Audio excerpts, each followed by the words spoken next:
Hello, cook ബുക്കിലേക്ക് എല്ലാവർക്കും സ്വാഗതം. നമ്മുടെ ഇന്നത്തെ വീഡിയോ ഒരു കുഞ്ഞു വീഡിയോ ആണ് കേട്ടോ. ഞാനതിൻ്റെ ഇൻട്രോ എടുക്കാൻ വേണ്ടി തൊട്ടടുത്ത വീടിൻ്റെ ഒരു മൈത്രിയുടെ ഒരു പൂക്കൃഷിയാണ്. ശരിക്കും ഒരു ആദ്യം പച്ചക്കറി കൃഷി തുടങ്ങിയതാണ് കേട്ടോ. എന്നിട്ട് അതിൻ്റെ സൈഡിലൊക്കെ ഇങ്ങനെ പൂ വെച്ചു. പച്ചക്കറി കൃഷിയുടെ ഒരു സമയം കഴിഞ്ഞപ്പോഴേക്കും പൂവുണ്ടാകാൻ തുടങ്ങി. നമ്മളിപ്പോൾ എല്ലാവരും തന്നെ ഗ്യാസ് സ്റ്റവ് ഉപയോഗിക്കുന്നവരാണ്. ഈ ഗ്യാസ് സ്റ്റവ് കുറച്ച് നാൾ ഉപയോഗിച്ച് കഴിയുമ്പോൾ തന്നെ അതിങ്ങനെ പതുക്കെ ഇങ്ങനെ കത്താൻ തുടങ്ങും. അതായത് നന്നായിട്ട് കത്തൂല, ഒരു ചെറിയ പ്രശ്നങ്ങളൊക്കെ ഉണ്ടാവും കത്തുന്നതിൽ. പിന്നെ നമ്മൾ ശ്രദ്ധിക്കേണ്ടായി കഴിഞ്ഞ് കഴിഞ്ഞാൽ അതിങ്ങനെ മങ്ങി വരും. അതായത് നമ്മൾ കത്തിച്ചാലും ആവശ്യത്തിന് തീ വരില്ല. അപ്പോൾ നമ്മുടെ ഗ്യാസ് സ്റ്റവ് നന്നാക്കാനായിട്ട് നമ്മൾ ഒരുപാട് കാര്യങ്ങളൊന്നും ചെയ്യേണ്ട കാര്യമില്ല. ഈ ഒരു ചെറിയ കാര്യം മാത്രം ചെയ്താൽ മതി. അതെന്താണെന്ന് നമുക്ക് നോക്കിയിട്ട് വരാം.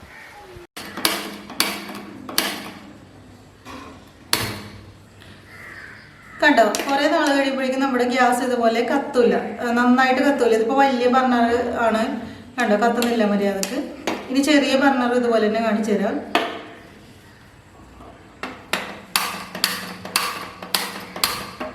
കണ്ടോ, അത് അതിനേലും വലിയ ബുദ്ധിമുട്ടിയാണ് കത്തുന്നത്. അപ്പോൾ നമ്മളിത് ദിവസവും ക്ലീൻ ചെയ്യണതാണെങ്കിൽ പോലും ഇങ്ങനെ എല്ലാവർക്കും സംഭവിക്കാവുന്ന ഒരു കാര്യമാണ്. എല്ലാവരുടെ വീട്ടിൽ ഗ്യാസ് അടുപ്പ് ഉണ്ടെങ്കിൽ ഇങ്ങനെ സംഭവിക്കാവുന്നതാണ്. അപ്പോൾ നമുക്കതിനെ ചെയ്യാവുന്ന ഒരേ ഒരു കാര്യമുള്ളൂ. അപ്പോൾ നമ്മുടെയൊക്കെ വീട്ടിലുണ്ടാവുന്നത് ഇതുപോലത്തെ വയറ്. ഇതില്ലെങ്കിൽ ഫിനോളക്സിൻ്റെ കേബിൾ ഒരു കഷ്ണം മേടിച്ചാലും മതിയാവും. അപ്പോൾ ഇതിൻ്റെ അകത്ത് നല്ല കമ്പി ആയിരിക്കണം കേട്ടോ. സാധാരണ തളർന്ന പോലത്തെ ആയിരിക്കരുത്, നല്ല കമ്പി ആയിരിക്കണം. ഞാൻ എങ്ങനത്തെന്ന് വെച്ച് കഴിഞ്ഞാൽ ഇതുപോലെ നല്ല സ്റ്റിഫായിട്ടുള്ള കമ്പി ആയിരിക്കണം, ഓരോന്നായിട്ടുള്ളത്. ചിലതിൻ്റെയൊക്കെ ഇങ്ങനെ ചെറിയ നൂല് പോലെ ആയിരിക്കും. അങ്ങനത്തെ ആയിരിക്കരുത്. ഇങ്ങനത്തെ കമ്പിയുള്ള ഇതുപോലത്തെ വയറെടുക്കുക. അതിന് വേണ്ടി നമ്മൾ വയർ കുറച്ച് ഇവിടുന്ന് കട്ട് ചെയ്തിട്ട് ഇങ്ങനെ ഇങ്ങനെ കടിച്ചു വലിച്ചാൽ മതി. അപ്പം നമ്മൾ ഇതുപോലത്തെ വയറെടുക്കുക, അതിൻ്റെ കമ്പി രണ്ടെണ്ണം കൂട്ടി പിരിച്ചെടുക്കുക. രണ്ടെണ്ണം മാത്രമേ അതിൻ്റെ അകത്തേക്ക് കയറുള്ളൂ കേട്ടോ. അവിടെ രണ്ടെണ്ണം മാത്രം ഇതുപോലെ തന്നെ ഒന്ന് കൂട്ടി പിരിച്ചെടുക്കുക.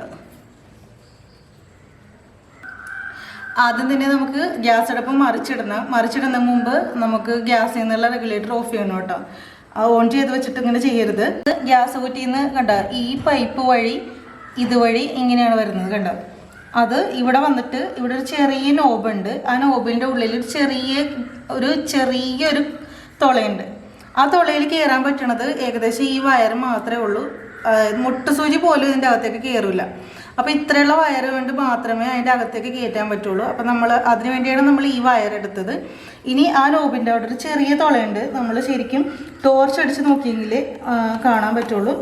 ആ തുളയിലേക്ക് നമ്മൾ ഈ സ്ലാഗ ഇതിൻ്റെ അകത്തേക്ക് ഇട്ട് കൊടുക്കണം.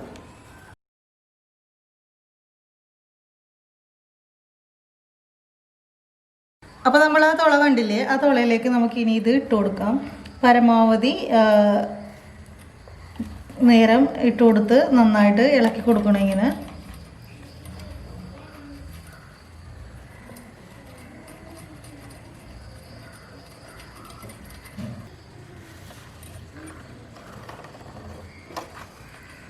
അതുവഴിയാണ്, ആ ഒരു ഗ്യാപ്പ് വഴിയാണ് ഗ്യാസ് ഇങ്ങോട്ട് പുറത്തേക്ക് വന്നത്. അതിൽ ചെറിയ തുളയതുകൊണ്ട് അവിടെ കരി വന്ന് അടയും. അങ്ങനെയാണ് നമുക്ക് ഗ്യാസ് മര്യാദ കത്താണ്ട് വന്നത്, അടുപ്പ് മര്യാദ കത്താണ്ട് വന്നത്. അപ്പോൾ ഇങ്ങനെ കാണിച്ചു കഴിഞ്ഞാൽ ആഴ്ചയിൽ ഒരു ദിവസമൊക്കെ കാണിച്ചാൽ മതി. പഴയ ഗ്യാസ് സ്റ്റവൊക്കെ ആണെങ്കിൽ പെട്ടെന്ന് നന്നായിട്ട് കത്തും. ഇതുപോലെ തന്നെ നമുക്ക് മറ്റേതും ഇതാക്കി നോക്കുക. രണ്ട് കമ്പി മാത്രമേ അതിൻ്റെ അകത്തേക്ക് കയറുള്ളൂ. അത്രയും ചെറിയ ഗ്യാപ്പാണ് കേട്ടോ.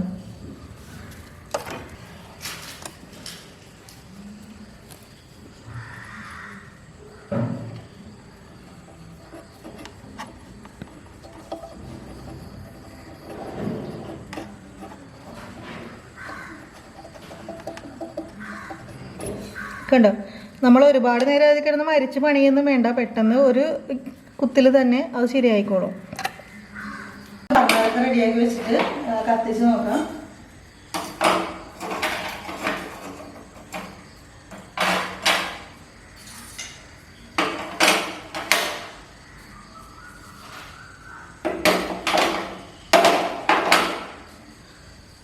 ഒരു 3 വർഷമൊക്കെ കഴിയുമ്പോൾ തന്നെ എല്ലാവരുടെയും ഗ്യാസ് അടുപ്പിൻ്റെ സ്ഥിതി ഇങ്ങനൊക്കെ തന്നെ ആയിരിക്കുമല്ലോ.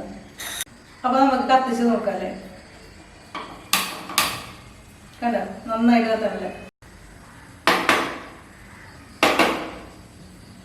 കണ്ടോ,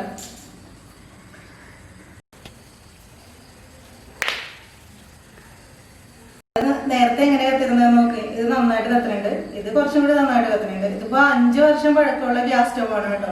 അതിന്റെ കോലം കണ്ടാൽ തന്നെ അറിയാൻ പറ്റും. അപ്പൊ അതുകൊണ്ടാണ് ഈ വലിയ ബർണർ ഇപ്പോഴൊന്നും നന്നാവാത്തത്. എന്നാലും നേരത്തെ കാലം ഒരു ഇത് നന്നായില്ലേ. അപ്പൊ നിങ്ങൾ ഇനി ഇതുപോലെ പരീക്ഷിച്ച് നോക്കിയാൽ മതി.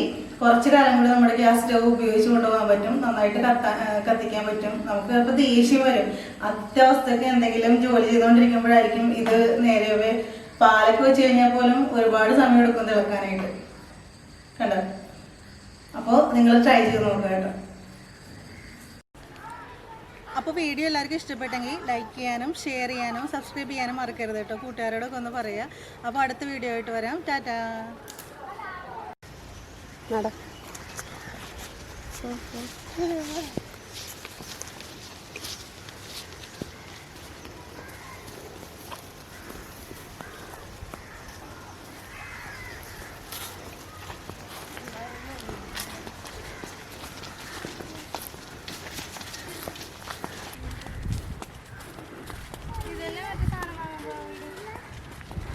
പുളിയാ?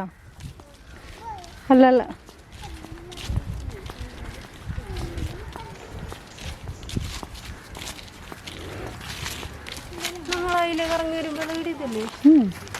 ആ വീട്ടിൽ പുളി മേടിക്കണ്ടോ?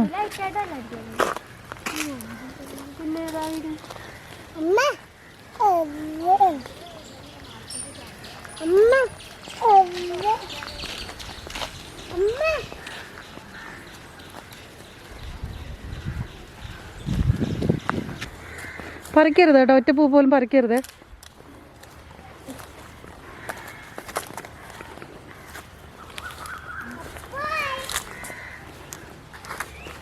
അതുപോലെ ഇവിടെ കുറെ തുണിയല്ലോ.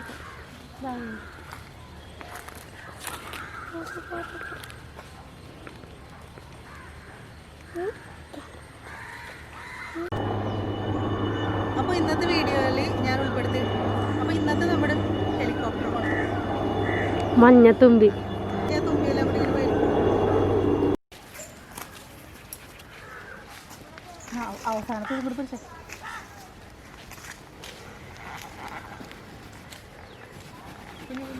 ലാസ്റ്റ്. ഓക്കെ. ഇന്നത്തെ നമ്മുടെ വീഡിയോയിൽ ഉൾപ്പെടുത്തിയിരിക്കുന്നത് എന്താണെന്ന് വെച്ച് കഴിഞ്ഞാൽ നമ്മളെല്ലാവരും തന്നെ ഗ്യാസ് സ്റ്റവ് ഉപയോഗിക്കുന്നവരായിരിക്കും. ഈ ഗ്യാസ് സ്റ്റവ് നല്ലോണം വർക്ക് ചെയ്യാൻ വേണ്ടി നമ്മൾ അത് തൂത്ത് തുടച്ചിട്ടോ എല്ലാ ദിവസവും തുടച്ചിട്ട് കഴിഞ്ഞ് കഴിഞ്ഞാലും നമ്മുടെ വീട്ടിലെല്ലാവരും നമ്മളിപ്പോൾ എല്ലാവരും തന്നെ ഗ്യാസ് സ്റ്റവ് ഉപയോഗിക്കുന്നവരാണ്. പച്ചക്കറി കൃഷിയുടെ ഒരു സമയം കഴിഞ്ഞപ്പോഴേക്കും പൂവുണ്ടാകാൻ തുടങ്ങി. ഇപ്പോൾ ഓണത്തിന് അവർ പൂ വെച്ചപ്പോൾ നല്ല രസമായില്ലേ? മിണ്ടല്ലേ എന്ന് പറയല്ലേ?